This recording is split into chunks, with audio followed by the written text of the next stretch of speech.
Mother Teresa has always been portrayed as an icon of humility and selfless dedication to humanity. Little did the public know that the woman had been suffering in silence for decades while still smiling. Just before her death, she spoke out, only to reveal terrifying secrets. What you are about to watch will send cold shivers down your spine. Sit close as we delve into Mother Teresa's heartbreaking ordeals and terrifying secrets that have shaken the world to its foundation. Chapter 1: Mother Teresa. Mother Teresa, also known as Saint Teresa of Calcutta, was a Catholic nun and missionary who dedicated her life to serving India's poorest of the poor. She founded the Missionaries of Charity in 1950, a religious congregation dedicated to caring for the sick, the hungry, the homeless, and the dying. She and her sisters opened orphanages, hospices, and clinics, providing compassionate care and support to those in need throughout India, Africa, America, and other parts of the world.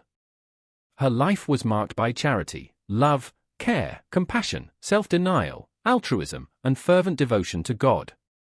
She denied herself marriage and all forms of recognition, including the monetary rewards accompanying the Nobel Peace Prize she won in 1979. She directed that the money be donated to care for people in the Missionaries of Charity's orphanages and elderly homes. But was Mother Teresa's life always perfect, both spiritually and physically? Certainly, a woman of global impact and influence was perceived as perfect without any affliction. The devil has always tried to undermine people of good virtue, like Mother Teresa, by afflicting her faith, which has caused people to doubt her faith and works and question if she was flawless, as most of her writings were revealed after her death. Well, it turns out there is more to what we all knew and heard about her. What are the terrifying revelations we just found out about her? Keep watching. Mother Teresa is one of the devoted saints of the past who experienced the dark night of the soul. The dark night of the soul is a spiritual hypothesis that refers to a period of severe inner struggle, doubt, and feelings of spiritual emptiness or separation from God. It is often associated with the Spanish mystic and poet Saint John of the Cross, who wrote about his own experiences of spiritual desolation in his poem The Dark Night. Saint Francis of Assisi, the beloved saint known for his deep love of nature, simplicity, and devotion to God, is said to have experienced his own dark night of the soul. Although historical records do not provide a detailed account of this experience, it is believed that Saint Francis experienced periods of spiritual desolation and inner struggle in his quest for a closer relationship with God. During these dark nights, Saint Francis may have felt abandoned, doubtful, or spiritually dry. He endured these challenges with faith, perseverance, and prayer, ultimately emerging from them with a deeper understanding of God's love and a stronger commitment to his spiritual path. Well, will it be the same with Mother Teresa? Mother Teresa's dark night of the soul refers to a period of spiritual desolation she experienced, during which she felt an extreme sense of spiritual emptiness and doubt in her faith. This inner struggle lasted for decades, during which she continued her humanitarian work despite feeling disconnected from the presence of God. Her perseverance through this profound spiritual trial has made her an enduring symbol of faith and resilience. This period of Mother Teresa's life lasted for decades. It was characterized by internal struggles, hopelessness, and desolation as she grappled with doubts about God's existence, the meaning of her faith, and whether her actions were helping humanity. Her private letters and conversations with her confessors later revealed these inner turmoils and desperation. Mother Teresa died on the 5th of September, 1997. Since then, new information has begun to surface concerning the details of her interior life. This information surprised and even shocked many who had lived close to her for years and thought they knew her well.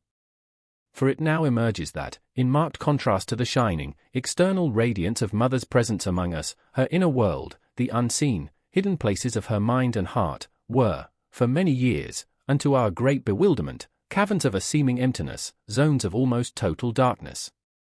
No wonder she could exclaim in a letter written once to a priest, "If I ever become a saint, I will surely be one of darkness." This darkness was not an experience of depression or despair. Rather, it was the shadow cast in her soul by the overwhelming light of God's presence. God was utterly present yet utterly hidden. His intimate, purifying love was experienced as a devastating absence and even, on occasion, as a complete abandonment. On the 17th of May, 1964, she described the state of her soul with these astonishing words: to be in love and yet not to love, to live by faith and yet not to believe. To spend myself and yet be in total darkness. And again, some years earlier, on the 28th of February, 1957, she wrote, "There is so much contradiction in my soul. Such deep longing for God, so deep that it is painful, continual suffering, and yet not wanted by God, repulsed, empty, no faith, no love, no zeal, and heaven means nothing. It looks like an empty place yet, this torturing longing for God." Apart from the revelations concerning the night that Mother Teresa endured for so long, one other remarkable secret that has come to light since she died in 1997 is a secret that she tried for years to keep hidden with characteristic modesty. As well as being a woman of enormous practical kindness, Mother Teresa also received a series of mystical visions and expressions. She experienced these graces immediately, or almost immediately, before beginning her work in the slums for the poorest of the poor.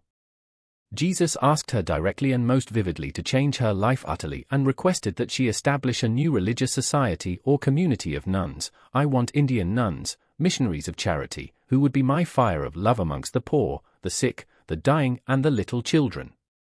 In 1946, Mother Teresa wrote, "In all my prayers and holy communions he is continually asking, 'Wilt thou refuse?'" Frightened at the thought of what was being asked of her, and conscious of her littleness and weakness, Mother Teresa replied, "My own Jesus, what you ask is beyond me. I can hardly understand half of the things you want. I am unworthy, I am sinful, I am weak."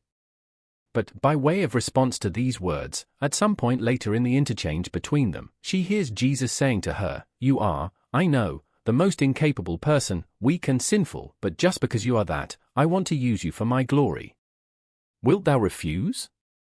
And again, "Fear not. It is I who am asking you to do this for me. Fear not, even if the whole world is against you, laughs at you, your companions and superiors look down on you, fear not, it is I in you, with you, for you." Mother Teresa felt a profound sense of emptiness and loneliness during her darkest moments, even as she cared for the poor and sick in Calcutta. She described feeling like she was living in a state of darkness and that God was distant or absent from her life. Despite these struggles, Mother Teresa continued with her persistence, work, and relentless trust in God's plan. The reality of being chosen for this particular work, in this particular way, was a matter of continual astonishment to Mother Teresa.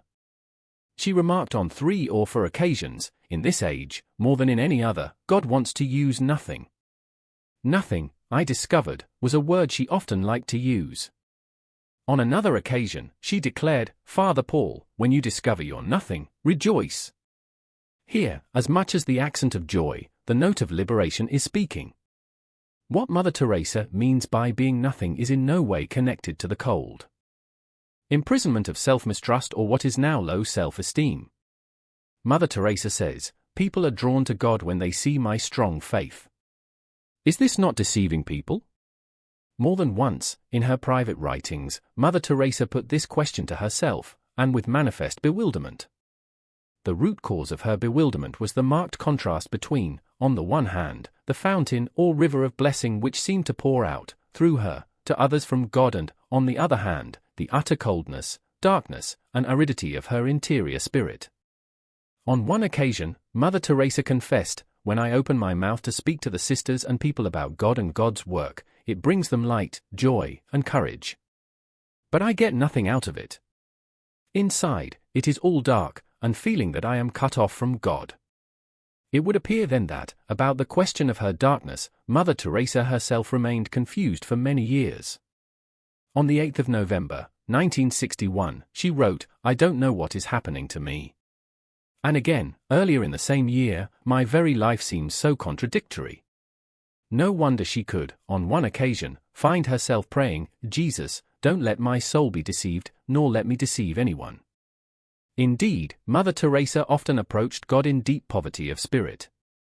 But, simultaneously, with an equal profundity of spirit, she trusted absolutely in His love for her. Yes, there were trials she had to undergo, and there was darkness to be endured. But, for all that, she was His little one, His spouse, and His beloved. At the close of a strikingly beautiful meditation, composed when she was seriously ill in hospital in June 1983, she wrote, "Jesus, I love with my whole heart, with my whole being.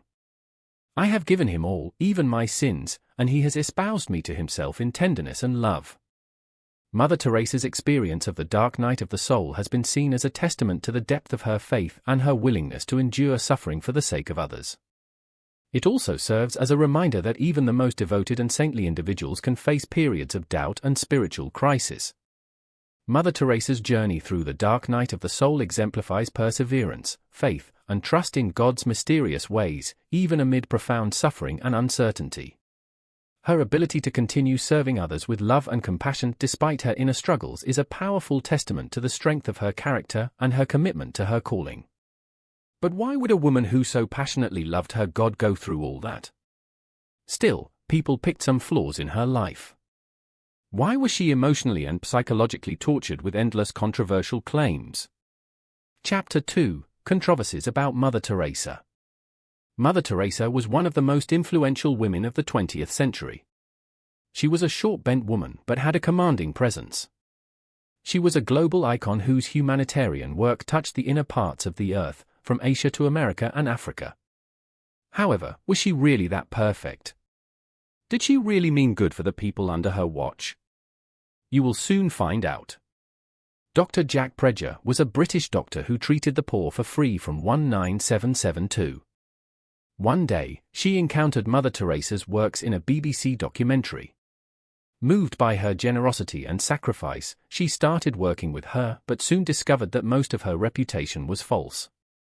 According to Dr. Prejer, great things should have been done in terms of modern medical care. Dr. Prejer testified that there was no proper medical care in Mother Teresa's ashram. All the patients had shaved heads, no chairs anywhere, and just stretcher beds, similar to the First World War stretcher beds. There was no garden, no yard, even nothing.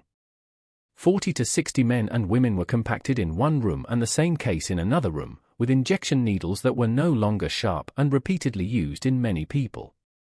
Painkillers were not available for people with severe pains, like the case of a young lady who went there with terrible burns, but there were no painkillers at least to subside her predicament. However, Dr. Prejer managed to get morphine and smuggled the morphine into this woman and helped her wither her pain, and the defense always was, "We are not a medical order." Despite receiving millions and billions of dollars as donations, Mother Teresa wasn't providing medical care to the houses she administered. One 15-year-old kid had a very relatively simple kidney complaint that got worse when he didn't receive antibiotics.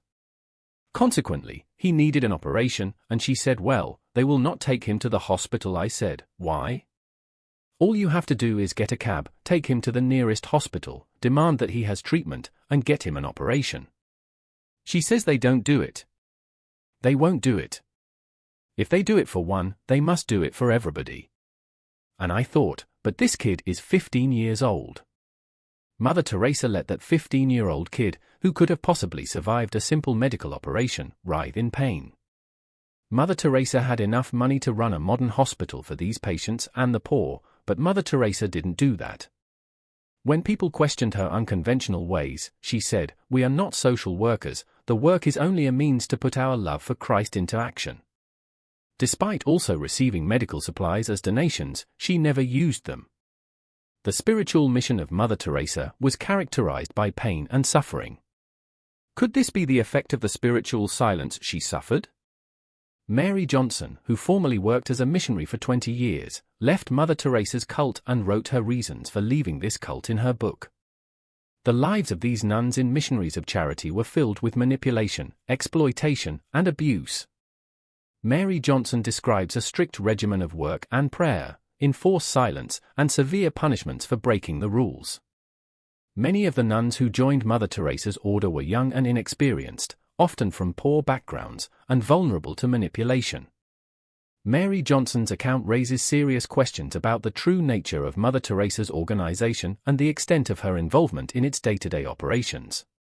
In conclusion, while Mother Teresa's legacy as a symbol of compassion and selflessness endures, these revelations about her private struggles and the controversies surrounding her work serve as a reminder that even the most revered figures are complex and flawed human beings.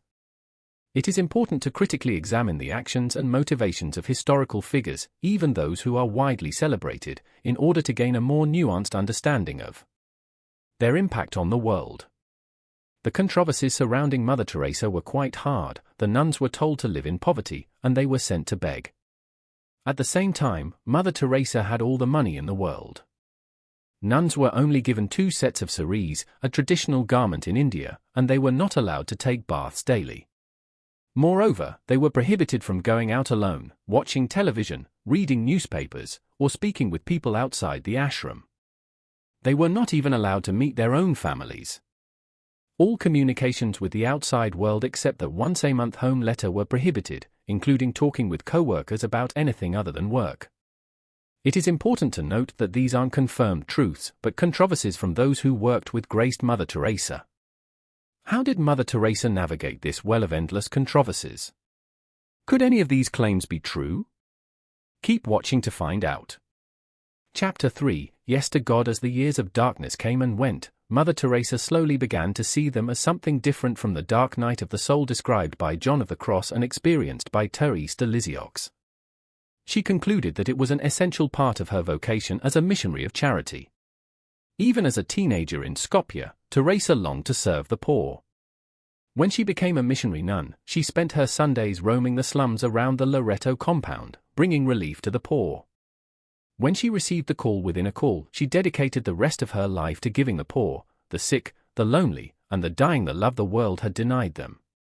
Moreover, she voluntarily took on their poverty as her own. Teresa dedicated her life to this work because she believed that Christ demanded it of her. As she often said, when she succored the poor and the sick, she ministered to Christ in his distressing disguise, the Christ who thirsted. So, it was inevitable, given that she shared in the suffering of the people she served, that she eventually discerned her inner poverty as a share in the suffering of Christ himself. She remembered the oath she'd made back in 1942. Never to deny God anything asked of her, and she realized that loyalty to the oath meant embracing God's withdrawal. We must know exactly what is in our yes to God. Yes means I surrender, totally, fully, without any counting the cost. It meant accepting whatever God gave and giving whatever God chose to take away. And for Teresa, it meant accepting the burden of Christ's passion. When she was allowed that insight into the nature of her darkness, she recognized it as an inevitable aspect of the call within a call. She would go so far as to say that she loved the darkness because it was the part, a very, very small part of Jesus' darkness and pain on earth. Mother Teresa wholly focused on her mission of serving the poorest of the poor. Endowed with a kind heart and human empathy, she was, however, never a standoffish person. She possessed, in fact, a very lively sense of humor, and few things pleased her so much as the exuberant joy she witnessed, again and again, in the young women who came to join her congregation to work for the poorest of the poor. About one group of Missionary of Charity's aspiring members, for example, that she visited just before setting out on a train journey in 1966, she wrote, "The Epiphany aspirants, 34 in number, young, healthy, full of zeal, make the house vibrate with laughter. I have had little chance to enjoy their company, but I can hear them even in the train, as my heart and mind are very close to them." In her life, Mother Teresa was always the first to catch a joke in a homily or to see the humor in any given situation. Writing to a friend, on one occasion, from whom it would appear, she hoped to receive a letter, and soon, she made the following complaint: "When I write regularly, the sisters say I am in the first class, if less, second and third class. When I neglect them, they say I am in 0 class. I think I will also put you in 0 class if you don't write." Again, something of Mother Teresa's sharp wit and great good humor is apparent in a comment that she made during a talk delivered in 1981. "Once I was asked, 'What will you do when you are not Mother General anymore?' I said, 'I am first class in cleaning toilets and drains.'" Mother Teresa narrated a story in Rome at the convent at Dono di Maria. That story she narrated was not really a story in any ordinary sense of the word. It is, in fact, the account of a dream she had had many years before. As she expressed the details of the dream, Mother Teresa didn't laugh outright at any stage, but there was laughter in her eyes from start to finish. Here is the dream, as she told it: "One night during the first months of my work in the slums of Calcutta, I had a dream. It was like a vision. All of a sudden, I found myself at the gates of paradise. And I was delighted, filled with joy. But just as I was about to walk through the gates, St. Peter came out and blocked my way. "You can't come in here," he said, "there are no slums up here." I was furious with Peter. And I immediately told him, "All right, I will go back. But I'm going to return here, Peter. And I will fill this heaven of yours with all my people from the slums." So funny. This took place on the 26th of October, 1994. But how did Mother Teresa become a saint? Was she worth the title? Was she even canonized? Chapter 4: Legacy of Mother Teresa. Mother Teresa's legacy is profound and enduring.